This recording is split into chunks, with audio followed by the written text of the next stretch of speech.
could also be Poppy jungle as well. I think it just depends on matchups. But on the other side, I think there's lots of flexibility on both sides. It could be Wukong jungle, very unlikely. I think it will just be the Aatrox jungle. But I think VAPO, as you mentioned, have a bit more flexibility. It could be Poppy jungle. The only time that the Poppy actually came through was literally yesterday with Baguettes here, but it was actually Random that got it. Oh, the very clutch kills here. Obviously, the Ignite comes through as well from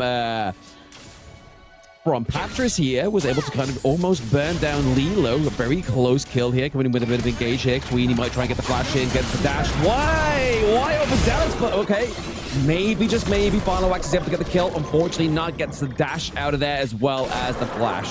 I think he was just trying to push. You take so much damage, and he had to actually force his flash. Oh, Lilo might be getting taken down here. The shield comes through. There's going to be Hesty's coming in with a bit of engage as well. They don't have to use the X-Tech ultimatum, and there it is. It's going to be that pressure that was already formulated down to the bot side of the map that really made Lilo, the takedown onto Lilo, a very fruitful one here for the side of Baguettes, and they look to try and take this T1 down to the bot side as the neutral objective comes up. You do see that Hank is on the rotate as well on the Severe, but is he going to have enough damage at level 7? Exactly. Crazy. Very aggressive play there. His ultimate, but isn't going to be using it just yet. But for now, they're both teams now are going to try and prepare for this Rift Herald fight. Yeah, Random in with Hestes as well. Hectic ultimatum into the Cyclone. It's going to be trying to take a takedown onto the Ambassador. Has to force a flash. Finds a way in with those luscious legs of Camille, but that's actually be able to just drive them away from potential Enchanted Ensemble. Yeah, he wasn't able to get any kills, any advantages. He's looking again, Blam, in this bot side, but I don't know. The Gwen, I think, will just scale up and just start to do a lot of damage as Rumble, the Flame Spitter's burning. The Equalizer just gets missed, and the heal comes through from the Honey Fruit, but Heste comes on through, actually forces out the ultimate as well, and the Ignite, and is able to secure the kill, but that does mean that Heste is also going to go down himself. And that's a 1-for-1 trade, but they were able to get the tower in the bot lane. Much damage too, sorry. Yeah, so the way the side of VAPO right now is going to be the Baguettes, but obviously now they're trying to get the stun onto the wall. That's a crucial crowd control right now coming through for the side of VAPO. They get the takedown of Random, so they're now currently playing a 5v4 into this team fight, definitely into the favor of the VAPOs as they're just chunking away this damage. The AP damage is coming through here for these two teams. Flashing from Hank, the status is going to be able to claim the kill onto Jash. She's able to get out alive, but Hestus on the other hand, he gets taken down. And now it looks like Patris going down as well. And where VAPO shined is in these team fights. Yeah, it's so perfectly played there by the Severe. The flash forward, the extra damage coming on through. The big thing as well was that spell shield for the Hextech ultimatum. So the Camille couldn't do the extra little bit of damage, and the lockdown wasn't able to help the Rumble coming on in to finish off the kill. The AD carry of VAPO has been performing incredibly well in these team fights. Bard has definitely been one of the best we've seen throughout these 2 days. It's definitely been a lot cleaner, but I think it is playing against a composition where it has a lot more freedom, of course, with a lot more of these melee champions. And look at the setup play here in that mid lane. The ultimate comes on through on top of the extra damage as well. Equalizer actually completely misses from Patris and doesn't do enough damage as Final Wax is able to jump into the backline, do a bit of damage. The Severe, though, on the other side of the map is able to take down Lucian, but Final Wax on this Aatrox is tearing up a tear in these fights. Like I said, the Equalizer just missing out, but the big play there was Final Wax being able to get the freedom that he needed to move around these fights and do a lot of damage. Yeah, Final Wax into the backline here, just trying to get the dunk onto Susanoo, but he gets that teleport out of there. But it's going to be the continuation of this, the Baron Naja here. Can Queenie flash in, get the smite? He doesn't quite have his ultimate either, but it's going to be Random into the backline as well. They're looking to status that Baron. They're looking to try and contest it here, but it's going to go over to the side of Baguettes as he uses that warm pool to get out once again. But Susanoo is on the run against a 3v1. He gets taken down. That's a double kill. So coming online is going to be the Elder Drake first, and then the Baron. Look at Final Wax. Yep, he's looking to kind of formulate right about top side of the map here. Maybe just try and get a little bit of a extra bit of gold here as he tries to just formulate some kind of resources coming through. Maybe he knows that VAPO's not going to overly commit here for that Elder Drake, but it's going to be Random trying to get the intel for his team. The Cyclone just come in, and Hesty's into the backline as well with the Hextech ultimatum. This could be a crucial team fight here from Baguette. The double kill here from the side of Patras. He had a bad early game, but now he's online. And that's a team ace from Baguette. Oh my, Heste's engaged there was absolutely insane. Hextech ultimatum into the ultimate this time around from Rumble. The equalizer does hit this time, and it gave Final Wax the space he needed in the fight to be able to do enough damage, and that will be Baguette closing out game number 1 here with an incredible performance from Final Wax. He didn't die a single time, 6-0-4, but the Hextech ultimatum from Camille was great, followed up by the equalizer on top of that, and then Final Wax flashed in to knock up every single member. Jobcenter, a little bit of maybe influence here for the side of Baguettes from their former comrades, but it's going to be obviously Final Wax going on to that pick, Jash onto the Zeri, which we saw a phenomenal performance yesterday with that one as well. I don't know if that was a game that they actually won or lost yesterday, was the Zeri for the side. It's terrible for Garen. Like, this is one of the worst matchups for Garen, because Fiora can just proc the vitals for free. The Fiora still has barrier as well, by the way. And look, he's come back to lane, and the barrier is going to save him as well. Live, they denied the deaths here, and now obviously the neutral objectives are up. You definitely want to be in this position of power. Queenie as well as Hank looking to kind of test this one and run down the enchanted ensemble, but Hestes is coming through as well with the quickness. It's not going to be able to get the steal, but they're able to get the kill onto Hank here. Can the side of Baguette get a little bit more? Oh my, oh my, oh my. They're able to secure that Rift Herald. Jump away to safety. That's the extra mobility there from the Lee Sin coming into play. Formulating here, especially when you have the potential AP carry, which is going to be Lilo here down to the bot side, already having no T1 to retreat to. So the gank potential is really going to be relying on using that teleport to kind of like mitigate any potential ganks here onto the side of VAPO. But it's going to be Queenie here. The quickness from Hestes on the Rakan is just trying to get the lockdown, get the intel for the side of Baguette, but the Ornn ultimate does get the knock up here as well. Random gets locked into place as well. Random goes down. That's going to be a bit of a curling call here, but now Jash comes through. My Little Pony, he's getting the kills, and double kills going over to Final Wax as well. So overall, big trade here for Baguette. Patra's ultimate there was so beautiful. He was able to split up the whole fight there to try and stop the engage from coming through from VAPO, and because Patra's Gragas ulti was able to split up the fight, the Hecarim was able to jump in as well, and they were able to get another kill on this pace match the tempo of the side of Baguette. I mean, they are doing well in terms of obviously neutral objective acquisition here. They get both the Drake as well as the Elder Drake, as the Enchanted Ensemble as well, but not quite able to get that T1 into the mid lane. But there's quickness as well within that second skill. The knockup is aiding Random with that other kill. Hank has to try and recall back, but he's going to get met by the takedown of that T1 into the mid lane. The pressure is onto VAPO here. The rotation from the Garen is going to be the saving grace. Yeah, Random right now is kind of running rings around them right at the moment. You can see the gold lead as well. This Garen is just being put further and further behind. Even the Rise as well. This pick in the bot side of the map, this AP pick has not worked out for VAPO in this game. They tried to go for a scaling composition with the Rise and the Yone, but again, your side laners are Garen and Yone. I mean, Yone can do a pretty good job of setting up plays, as you can see here. Yone trying to set up the play here at the moment onto Random. Don't think they're going to be able to get the kill. Unfortunately, Lee Sin does clean up in the end, but the quickness from Heste and the fear from the Hecarim is enough. And now Heste's jumping all the way in. He gets another knock up, and this is why we call Heste the best Rakan on the Rift. Every single time he picks up this champion, he flies around and he hits knock up after knock up. And he for them, obviously, they are not going to be pushing or even trying the Baron Nashor just yet. You can kind of see Queenie, Lilo looking a little bit like headless chickens here, maybe trying to get a bit of a position here. It's been a grand entrance as well into the back line with a quickness, with a flash.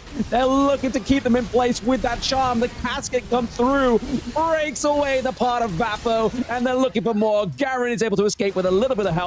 Hank hiding on that T2, but there it is. The grand entrance come through with the belly flop. Double kill going over to Jash. Unstoppable for Josh now 5-0-3. Jungle is 4-0-2. Heste has 11 out of the 12 kills participation for Baguette this game. He's been everywhere on this map, and it was his ultimate again. Huge setup play for his team.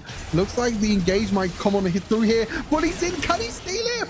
Oh my god, was it Smite on cooldown? I think his Smite was on cooldown. The Baron was like 200 HP for a good few seconds.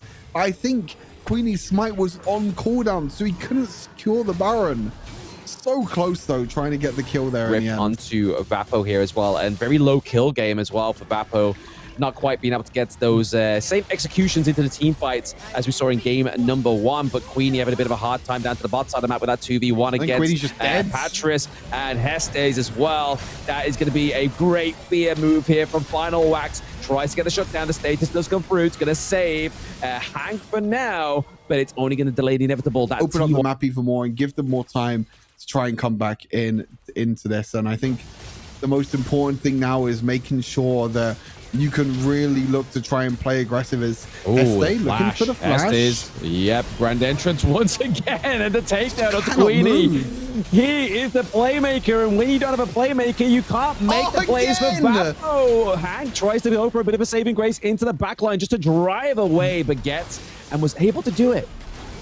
Oh my, Heste is just finding knockups every early aggressive pick like the Lee Sin. Why are we going for Rise AD carry? Why are we going for Rise like in the marksman in the dual lane when he just wants to sit back and be AFK? Why are we playing Garen that wants to sit back and be AFK? It just gives Lee Sin no agency to do anything, and it looks like the Baguettes have all the agency in the world right now to be able to close out this second game of the series.